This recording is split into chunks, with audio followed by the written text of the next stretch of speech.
प्रधानमंत्री नरेंद्र मोदी अपनी 3 दिवसीय यात्रा पर फ्रांस पहुंचे हैं। इस यात्रा के दौरान प्रधानमंत्री ने पेरिस में इंडिया फ्रांस सीईओ फोरम को संबोधित किया। अपने संबोधन में प्रधानमंत्री नरेंद्र मोदी ने दुनिया भर के सीईओ से कहा कि भारत में निवेश करने के लिए ये सही समय है, क्योंकि भारत एक विकसित भारत बनाने की दिशा में काम कर रहा है। प्रधानमंत्री ने कहा कि भारत अब एक मजबूत व्यापारिक वातावरण और नीति की निरंतरता के साथ विदेशी निवेशकों के लिए उपयुक्त स्थान बन चुका है। पीएम मोदी ने फोरम में अपने संबोधन के दौरान कहा कि आज दुनिया भर के सबसे बेहतरीन व्यापारिक दिमागों का मिलन हो रहा है। प्रधानमंत्री ने भारत को निवेश के लिहाज से एक बेहतरीन गंतव्य बताते हुए कहा कि भारत 2047 तक विकसित भारत बनने का लक्ष्य लेकर चल रहा है। इसके लिए भारत सरकार एक मजबूत व्यापारिक पर्यावरण तैयार करने में जुटी हुई, ताकि विदेशी निवेशकों को एक स्थिर और लाभकारी वातावरण मिल सके।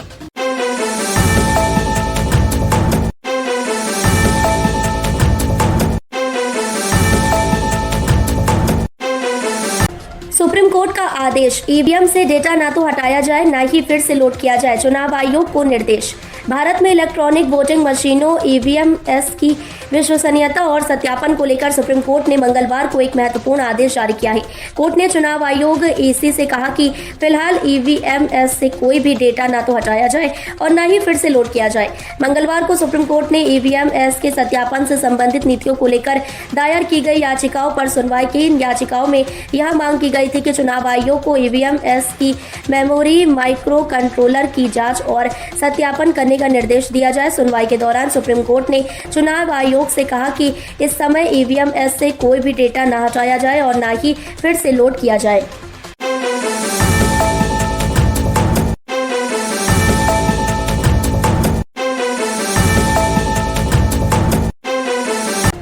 हरियाणा बनेगा देश का पहला राज्य, जहां लागू होंगे 3 नए आपराधिक कानून, लोगों को मिलेगा त्वरित न्याय। हरियाणा प्रदेश को एक नई कानूनी पहल का हिस्सा बनने का गर्व प्राप्त हुआ है। राज्य सरकार ने 3 नए आपराधिक कानून लागू करने का ऐतिहासिक निर्णय लिया है, जिससे यहां के नागरिकों को त्वरित न्याय प्राप्त होगा और आपराधिक मामलों का समाधान तेज गति से होगा। यह पहल हरियाणा को देश का पहला राज्य बना देगा, जहां इस तरह के 3 नए कानून एक साथ लागू होंगे। हरियाणा सरकार के इस फैसले का उद्देश्य राज्य में न्याय व्यवस्था को और अधिक प्रभावी बनाना और आम जनता को शीघ्र न्याय दिलाना है। इस कानून के तहत आपराधिक मामलों की सुनवाई और उनका निपटारा तेजी से किया जाएगा, जिससे पीड़ितों को कम समय में न्याय मिल सकेगा। राज्य के गृह मंत्री ने इस बारे में जानकारी दी कि इन नए कानूनों में आपराधिक मामलों की सुनवाई के लिए नए नियम और प्रावधान होंगे, जो न्याय प्रक्रिया को अधिक पारदर्शी और त्वरित बनाएंगे।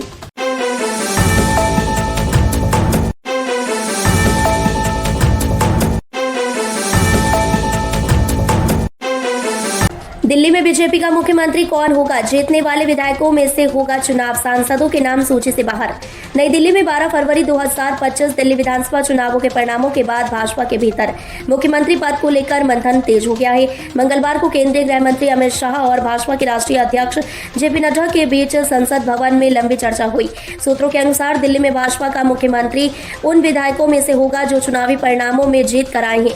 भाजपा इस बार दिल्ली के मुख्यमंत्री पद के लिए किसी सांसद का नाम सामने नहीं लाएगी। दिल्ली में मुख्यमंत्री को लेकर चल रही चर्चा के बीच भाजपा अध्यक्ष जेपी नड्डा ने मंगलवार को दिल्ली के 10 विधायकों से मुलाकात की। इन विधायकों ने नड्डा से व्यक्तिगत मुलाकात का समय मांगा था। नड्डा ने इस दौरान नवनिर्वाचित विधायकों सिक्का रॉय, सतीश उपाध्याय, अनिल शर्मा, अरविंदर लवली, अजय महावर, रेखा गुप्ता, अनिल गोयल से एक-एक करके मुलाकात की।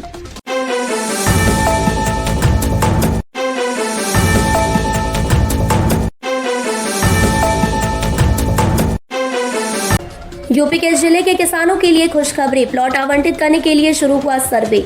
उत्तर प्रदेश के किसानों के लिए एक बड़ी खुशखबरी सामने आई है। अब किसानों को उनकी भूमि का उपयोग और बेहतर तरीके से करने का मौका मिलेगा, क्योंकि राज्य सरकार ने किसानों को प्लॉट आवंटित करने के लिए सर्वे प्रक्रिया शुरू कर दी है। यह कदम राज्य के कृषि विकास और ग्रामीण क्षेत्रों में रोजगार सृजन को बढ़ावा देने के उद्देश्य से उठाया गया है। उत्तर प्रदेश के कई जिलों में किसान लंबे समय से अपनी भूमि के बेहतर उपयोग के लिए उपायों की तलाश में थे। अब राज्य सरकार ने इसके लिए एक महत्वपूर्ण पहल की है, जिसके तहत किसानों को भूमि आवंटन के लिए सर्वेक्षण किया जाएगा।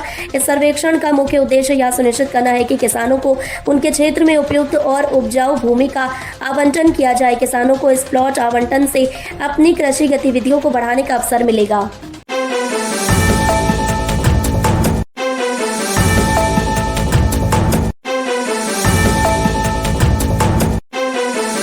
भारत टैक्स 2025 के लिए ग्रेटर नोएडा में ट्रैफिक एडवाइजरी जारी। रूट में बदलाव और जाम की संभावना। शहर में भारत के सबसे बड़े वैश्विक वस्त्र आयोजन भारत टेक्स 2025 का आयोजन 12 से 15 फरवरी 2025 इंडिया एक्सपो सेंटर और मार्ट ग्रेटर नोएडा में किया जा रहा है। इस आयोजन में वस्त्र उद्योग की पूरी मूल्य श्रृंखला का प्रदर्शन किया जाएगा। इस मेले में 1.2 लाख से अधिक लोग शामिल होने की संभावना है, जिसमें 6,000 अंतर्राष्ट्रीय खरीदार और 5,000 प्रदर्शक शामिल होंगे। इतनी बड़ी संख्या में लोग आने की संभावना को देखते हुए ट्रैफिक पुलिस ने इलाके में ट्रैफिक के सुचारू संचालन और भीड़भाड़ को नियंत्रित करने के लिए एक ट्रैफिक एडवाइजरी जारी की है। यह आयोजन केंद्रीय वस्त्र मंत्री गिरिराज सिंह द्वारा उद्घाटित किया जाएगा और इसने ध्यान आकर्षित किया है। यह आयोजन नॉलेज पार्क 2 ग्रेटर नोएडा में हो रहा है, जो पहले से ही ट्रैफिक जाम की समस्या का सामना कर रहा है, क्योंकि यहाँ 100 से अधिक कॉलेज स्थित है।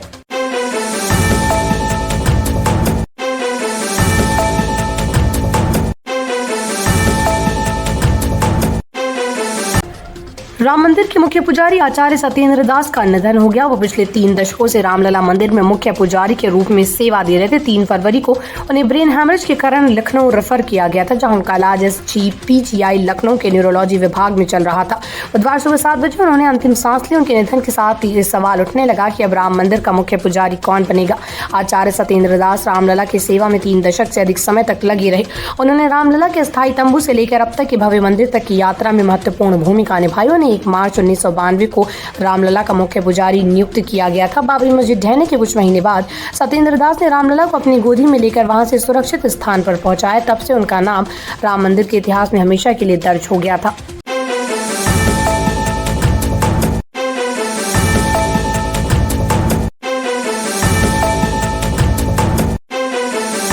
उत्तर भारत में मौसम में बदलाव आ गया और आज देश के विभिन्न हिस्सों में मौसम के मिजाज में कुछ अहम बदलाव देखने को मिल सकते हैं। दिल्ली एनसीआर समेत उत्तर भारत के कई राज्यों में ठंड में काफी कमी आई है। तापमान में वृद्धि हुई, जिससे लोगों को सर्दी से राहत मिली। हालांकि सुबह और शाम समय हल्की ठंड बनी रहेगी। भारतीय मौसम विभाग के मुताबिक आज के मौसम का अपडेट और आगामी दिनों के लिए कुछ अहम अलर्ट जारी किए गए, जिनमें खासकर बारिश की संभावना जताई जा रही। दिल्ली एनसीआर में आज का मौसम काफी ठंडा और सुखद रहेगा। मौसम विभाग के अनुसार आज दिल्ली का आसमान साफ रहेगा और दिन भर मौसम अच्छा बना रहेगा। पश्चिमी दिशा से तेज हवाओं का असर दिल्ली और आसपास के इलाकों में देखा जा सकता है, लेकिन बारिश की कोई संभावना नहीं है। हालांकि सुबह और शाम के समय हल्की ठंड महसूस हो सकती है, लेकिन दिन के समय तापमान सामान्य रहेगा।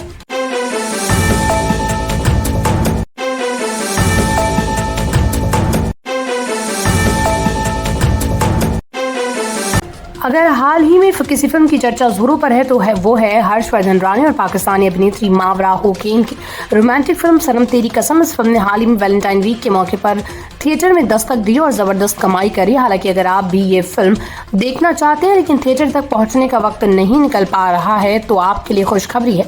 हम आपको बताने जा रहे हैं कि आप इस रोमांटिक फिल्म को OTT प्लेटफॉर्म पर मुफ्त में कहां देख सकते हैं। फिल्म सनम तेरी कसम के OTT अधिकार पहले से ही प्रसिद्ध digital platform Amazon prime video के पास थे, लेकिन क्योंकि फिल्म को बड़े पर्दे पर फिर से रिलीज किया गया, इसे कुछ समय के लिए प्राइम वीडियो से हटा दिया गया। हालांकि अगर आप इस फिल्म को अभी देखना चाहते हैं तो आपके पास एक बेहतरीन विकल्प है।